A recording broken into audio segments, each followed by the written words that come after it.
السلام علیکم۔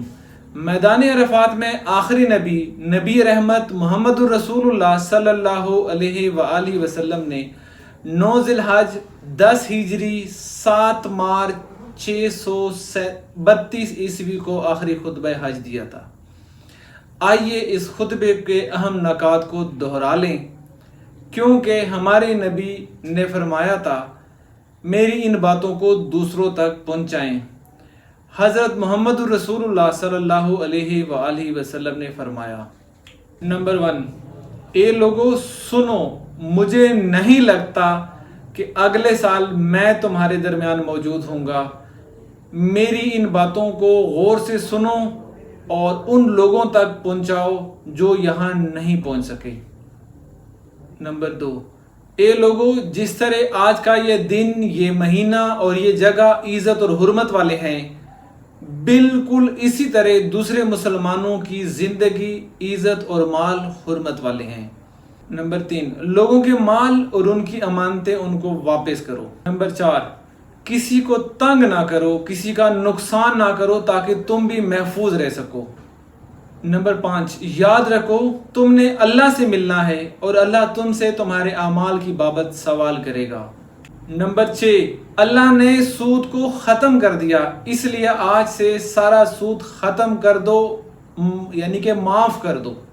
نمبر 7، تم عورتوں پر حق رکھتے ہو اور وہ تم پر حق رکھتی ہیں۔ جب وہ اپنے حقوق پوری کر رہی ہیں تم ان کی ساری ذمہ داریاں پوری کرو۔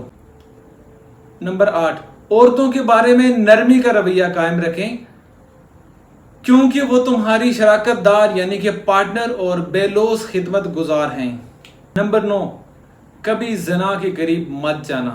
نمبر 10، اے لوگوں میری بات غور سے سنو، صرف اللہ کی عبادت کرو، 5 فرض نمازیں پوری کرو، رمضان کے روزے رکھو اور زکوٰۃ ادا کرتے رہو، اگر استطاعت ہو تو حج کرو۔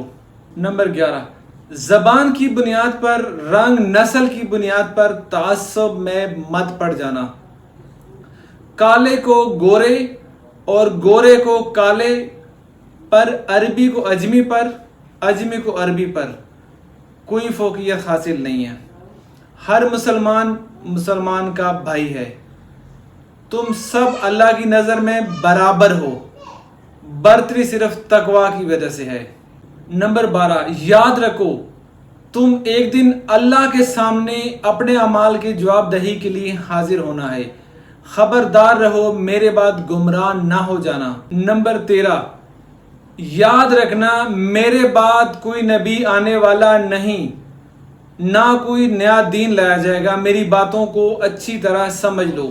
نمبر 14، میں تمہارے لیے 2 چیزیں چھوڑ کر جا رہا ہوں، قرآن اور میری سنت، اگر تم ان کی پیروی کرو تو کبھی گمراہ نہ ہوں گے۔ نمبر 15، سنو تم لوگ جو موجود ہو، اس بات کو اگلے لوگوں تک پہنچانا اور پھر وہ اگلے لوگوں تک پہنچائیں، اور یہ ممکن ہے کہ بعد والے میری بات کو پہلے والوں سے زیادہ بہتر سمجھ یعنی کہ عمل کر سکیں۔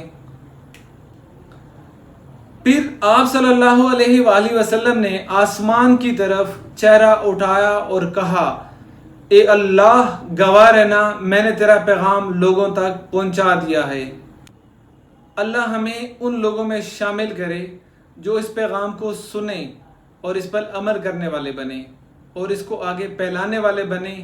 اللہ ہم سب کو اس دنیا میں نبی رحمت کی محبت اور سنت عطا کرے اور آخرت میں جنت الفردوس میں اپنے نبی کے ساتھ اکٹھا رکھے۔ آمین ثم آمین۔